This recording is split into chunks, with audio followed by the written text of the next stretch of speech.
Ukraine से लेके Mexico और फिर कनाडा और चीन तक डोनाल्ड ट्रंप की क़यादत में अमेरिका हर हलीफ और हरीफ मुल्क के साथ सख्त रवैया अख्तियार कर रहा है। ज़ेलेंस्की के साथ मुलाकात में झगड़े के बाद एक तरफ ट्रंप ने जहां यूक्रेन की फौजी इमदाद मुअत्तल कर दी है, तो वहीं दूसरी तरफ चीन, कनाडा और मेक्सिको के साथ तजारती जंग को भी अगले मरहले में दाखिल कर दिया है। यूक्रेन के सदर ज़ेलेंस्की के साथ डोनाल्ड ट्रंप की कशीदगी उस वक्त उरूज पर पहुंची जब 28 फरवरी को व्हाइट हाउस के ओवल ऑफिस में यूक्रेनी सदर को अमेरिकी सदर और नायब सदर के हाथों सख्त बेइज्जती का सामना करना पड़ा। इसके बाद यूरोपीय रहनुमा सदर ज़ेलेंस्की की हिमायत में आगे ज़रूर आए और यूक्रेन की मदद के लिए एक कोलिशन ऑफ द विलिंग बनाने का भी ऐलान किया, लेकिन अमेरिका में ट्रंप इंतजामिया ने अब ये वादे कर दिया है कि वो यूक्रेनी सदर ज़ेलेंस्की के साथ चलने के लिए तैयार नहीं है और अमेरिका ने यूक्रेन की फौजी इमदाद मुअत्तल कर दी है। व्हाइट हाउस के ओहदेदार के मुताबिक सदर ट्रंप ने वादे किया है कि हमारी तवज्जो अमन पर है और हमारे शराकतदारों को भी इस मकसद के लिए पुरअज़म होने की ज़रूरत है। व्हाइट हाउस ओहदेदार का कहना है कि हम अपनी इमदाद को रोक रहे हैं और इसका जायज़ा ले रहे हैं ताकि यकीनी बनाया जाए कि हमारी इमदाद मसले के हल में हिस्सा डाल रही है। गुज़िश्ता रोज़ अमेरिकी सदर डोनाल्ड ट्रंप ने यूक्रेन के सदर ज़ेलेंस्की को धमकी देते हुए इशारा दिया कि अगर उन्होंने रूस के साथ जंगबंदी का मुआहदा ना किया तो वो यहाँ ज़्यादा देर तक नहीं रहेंगे। यूक्रेन में जंगबंदी के हवाले से डील पर अमेरिकी सदर ने मीडिया से गुफ्तगू करते हुए कहा कि डील जल्द हो सकती है, इसे मुश्किल डील नहीं होना चाहिए, लेकिन अगर कोई शख्स डील करना ही नहीं चाहता तो मेरा ख्याल है कि वो ज़्यादा देर यहाँ नहीं रहेगा। दूसरी तरफ यूक्रेनी सदर ज़ेलेंस्की ने इस पेशरफ्त पर रद्द अमल देते हुए इंतहाई नरम रवैया अख्तियार कर लिया है और अब से कुछ देर पहले एक्स पर अपने बयान में कहा है कि मैं अमन के लिए यूक्रेन के अज़म का इयादा करना चाहता हूँ। हम में से कोई भी मुसलसल जंग नहीं चाहता। यूक्रेन देरपा अमन की खातिर जल्द अज जल्द मुज़ाकरात की मेज़ पर आने के लिए तैयार है। यूक्रेन से ज़्यादा कोई अमन नहीं चाहता। मैं और मेरी टीम सदर ट्रंप की मजबूत क़यादत में काम करने के लिए तैयार हैं ताकि देरपा अमन हासिल किया जा सके। हम जंग के खात्मे के लिए तेज़ी से काम करने के लिए तैयार हैं और पहले मरहले में कैदियों की रिहाई और फ़िज़ाई जंग बंदी, मिज़ाइलों पर पाबंदी, तवील फासले तक मार करने वाले ड्रोन्स पर पाबंदी, तवानाई और दीगर शहरी इंफ्रास्ट्रक्चर पर बमबारी पर पाबंदी और समंदर में फौरी तौर पर जंग बंदी हो सकती है, बशर्ते के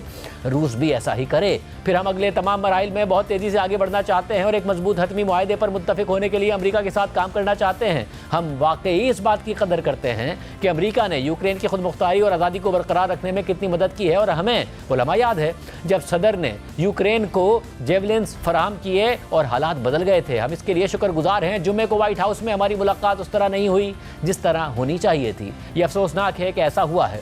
ये चीज़ें दुरुस्त करने का वक्त है। हम चाहते हैं कि मुस्तकबिल में ताउन और बातचीत तामीरी हो। मादनियात और सलामती के मुआहदे पर यूक्रेन किसी भी वक्त और किसी भी आसान फॉर्मेट में दस्तखत करने के लिए तैयार है। हम इस मुआहदे को ज़्यादा सलामती और ठोस हिफाजती ज़मानतों की तरफ एक कदम के तौर पर देखते हैं और मुझे उम्मीद है कि यह मौसर रहेगा। अमेरिका की जानिब से यूक्रेन को फौजी इमदाद की मुअत्तली के हवाले से CNN ने अपनी वेबसाइट पर लिखा कि अमरीकी हुक्काम ने कहा है कि इमदाद की मुअत्तली का इतलाक उस तमाम फौजी साजो सामान पर होगा जो अभी तक यूक्रेन नहीं पहुंचा है और ये इकदाम उसका बराह रास्त रद्द अमल है जिसे ट्रंप गुज़िश्ता हफ्ते ज़ेलेंस्की के बुरे रवैये के तौर पर देखते हैं। यह ख्याल किया जा रहा है कि चंद हफ्तों बाद यूक्रेन को हथियारों की सप्लाई मुअत्तल करने के ट्रंप के फैसले का असर पड़ना शुरू हो जाएगा और यूक्रेन की रूस के खिलाफ लड़ने की ताकत कमज़ोर पड़ जाएगी। मगरबी हुक्काम ने इस फैसले के तनाजुर में कहा है कि अमरीकी मुअत्तली का ज़्यादा असर पड़ने से पहले तक यूक्रेन मुमकिना तौर पर अपनी लड़ाई की मौजूदा रफ्तार को कई हफ्तों तक बरकरार रख सकता है, शायद गर्मियों के आगाज तक।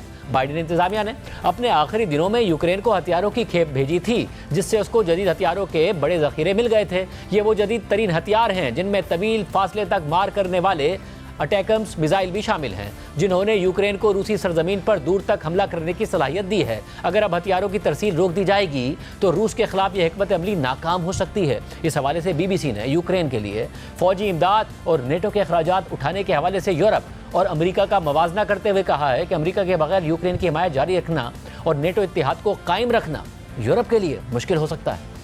ट्रंप ज़ेलेंस्की को यूक्रेन की सदारत पर नहीं देखना चाहते, मगर ऐसा करना आसान नहीं होगा। CNN के मुताबिक यूक्रेनी हुकाम ने कहा है कि नए इंतखाबात के इनेकाद में 3 बड़ी रुकावटें हैं। यूक्रेन के इंतखाबी कमीशन के नायब सरबराह ने कहा है कि इस वक्त यूक्रेन के सिर्फ 3/4 पोलिंग स्टेशन काम कर रहे हैं और बैनुल अक़वामी मेयार के मुताबिक इंतखाबात कराने की तैयारियों में 6 माह लगेंगे। यूक्रेन का आइन सदर के इस्तीफे पर कहता है कि इंतखाबात मुकम्मल होने तक पार्लियामेंट के स्पीकर सदर की जगह संभाल लें, मगर यूक्रेन में इस वक्त मार्शल लॉ है और इसके उठाए जाने तक इंतखाबात पर पाबंदी लगा दी गई है, यानी एक पायदार जंग बंदी या अमन की ज़रूरत बहरहाल होगी।